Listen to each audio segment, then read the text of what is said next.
Umbrella cutting ಹೇಗೆ ಮಾಡೋದು ಅಂತ ಹೇಳಿಬಿಟ್ಟು ನೋಡೋಣ ಅಂತೆ. ನಾನೀಗ ಸಣ್ಣ ಬಟ್ಟೆಲಿ ಹೇಳ್ಕೊಡ್ತಾ ಇದ್ದೇನೆ. ನಾನು ನೆಕ್ಸ್ಟ್ ವಿಡಿಯೋ ನಂದು ಸೀರಿಯಲ್ ಮಾಡೋದು, ಕಟ್ ಮಾಡಿ ತೋರಿಸೋದು ಬರುತ್ತೆ. ಈಗ ಒಂದು ವೇಸ್ಟ್ ಪೀಸನ್ನು ತೊಗೊಂಡಿದ್ದೇನೆ ನಾನು. ಇದನ್ನು ಮೊದಲಿಗೆ ಚೌಕಾಕಾರವಾಗಿ ನೀಟಾಗಿ ಕಟ್ ಮಾಡ್ಕೊಳ್ಳಿ.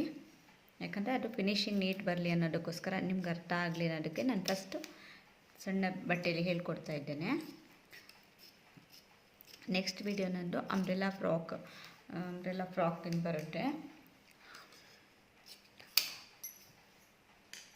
ಈ ರೀತಿಯಾಗಿ ಚೌಕಾಕಾರದಂತಹ ಬಟ್ಟೆಯನ್ನು ತೆಗೆದುಕೊಂಡು ಏನು ಮಾಡಿ, ಈ ರೀತಿಯಾಗಿ ಇಟ್ಕೊಳ್ಳಿ. ಅಗಲದಲ್ಲಿ ಮಡಚಿ.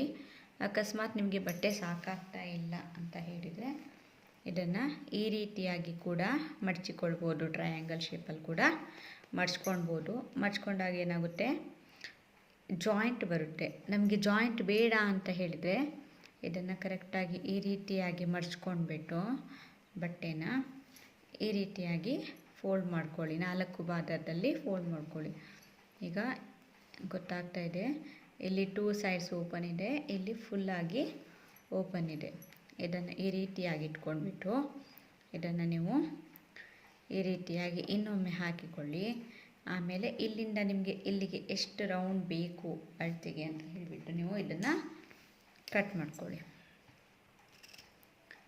ಈ ರೀತಿಯಾಗಿ ರೌಂಡಾಗಿ ಬರೋ ಥರ ನಾನು ಜಸ್ಟ್ ಹೀಗೆ ಸುಮ್ಮನೆ ಮಾಡ್ತಾ ಇರೋದ್ರಿಂದ ನಿಮಗೆ ತೋರಿಸ್ತಾ ಇದ್ದೇನೆ. ಈ ರೀತಿಯಾಗಿ ರೌಂಡಾಗಿ ಕಟ್ ಮಾಡ್ಕೊಳ್ಳಿ. ಇದು ನಮ್ಮದು ಕೆಳಗಡೆ ಭಾಗ ಆಗಿದೆ. ಸೊಂಟದ ಅಳತೆಯನ್ನು ಇಲ್ಲಿ ತೆಗೆದುಕೊಂಡ್ಬಿಟ್ಟು ಈ ರೀತಿಯಾಗಿ ಇದನ್ನು ಕೂಡ ರೌಂಡ್ ಶೇಪಲ್ಲೇ ಕಟ್ ಮಾಡ್ಕೊಳ್ಳಿ. ಅದಾದ ನಂತರ ಈ ಬಟ್ಟೆಯನ್ನು ಹೀಗೆ ಬಿಡಿಸ್ಕೊಂಡಾಗ ಇದು ರೌಂಡ್ ಶೇಪಾಗಿ ಅಂಬ್ರೆಲಾ ಕಟ್ಟಿಂಗ್ ಕಾಣಿಸುತ್ತೆ. ಇಲ್ಲಿ ನಮ್ಮದು ಸೊಂಟದ ಭಾಗವನ್ನು ಇಲ್ಲಿ ಬರುತ್ತೆ. ಈ ರೀತಿಯಾಗಿ ಫ್ರಾಕಿನ ಬಟ್ಟೆ ಈ ರೀತಿಯಾಗಿ ಬರುತ್ತೆ. ಇಲ್ಲಿ ನಮ್ಮದು ಸೊಂಟದ ಸುತ್ತಳತೆಯನ್ನು ಹೀಗೆ ಕೂರಿಸ್ಕೊಳ್ಬೇಕು. ನಂತರ ಇದು ಕೆಳಗಡೆ ಭಾಗ ಆಗಿರುತ್ತೆ. ಯಾವಾಗಲೂ ಅಂಬ್ರೆಲಾ ಗೌನ್ ಅಥವಾ ಫ್ರಾಕಿಗೆ ಏನು ಮಾಡಬೇಕು ಅಂತ ಹೇಳಿದ್ರೆ ಇಲ್ಲಿ ನಾವು ಜಿಗ್ಜಾಗನ್ನೇ ಮಾಡಬೇಕು. ಆವಾಗ ಅದು ಫ್ಲೇಯರ್ ಆಗಿ ಚೆನ್ನಾಗಿ ಕೂತ್ಕೊಳ್ಳುತ್ತೆ. ಫೋಲ್ಡ್ ಕೂಡ ಮಾಡ್ಬೋದು, ಆದರೆ ನೀಟ್ ಫಿನಿಶಿಂಗ್ ಅನಿಸಲ್ಲ. ಲಾಂಗ್ ಗೌನಿಗೆ ಬೇಕಾದರೆ ಫೋಲ್ಡ್ ಮಾಡ್ಬೋದು. ಅಂಬ್ರೆಲಾ ಕಟಿಂಗ್ ಏನಿದೆ, ಡ್ರೆಸ್ಸಸ್ ಆಗಲಿ, ಗೌನ್ ಆಗಲಿ, ಮಿಡಿ ಆಗಲಿ, ಎಲ್ಲದಕ್ಕೂ ಕೂಡ ಇದೇ ರೀತಿಯಾಗಿಯೇ ಜಿಗ್ಜಾಗ್ ಮಾಡಿಸ್ಬೇಕಾಗುತ್ತೆ. ಇದು ಕೆಳಗಡೆ ಪಾರ್ಟ್ ಆಯಿತು.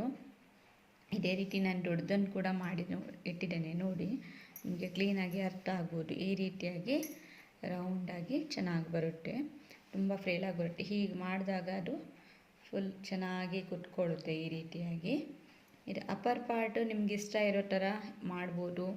ಇಲ್ಲ ಇದಕ್ಕೆ ಎಲಾಸ್ಟಿಕ್ ಹಾಕ್ಕೊಂಡು ನೀವು ಸ್ಟಿಚ್ ಮಾಡಿಕೊಂಡ್ರಿ ಅಂತ ಹೇಳಿದ್ರೆ ಇದು ಅಂಬ್ರೆಲಾ ಮಿಡಿ ಥರನೂ ಆಗುತ್ತೆ, ಸ್ಕರ್ಟ್ ಥರ ಆಗುತ್ತೆ. ಈ ರೀತಿಯಾಗಿ ನಾವು ಇದನ್ನ ಕಟ್ ಮಾಡ್ಕೊಳ್ಬೋದು. Thank you.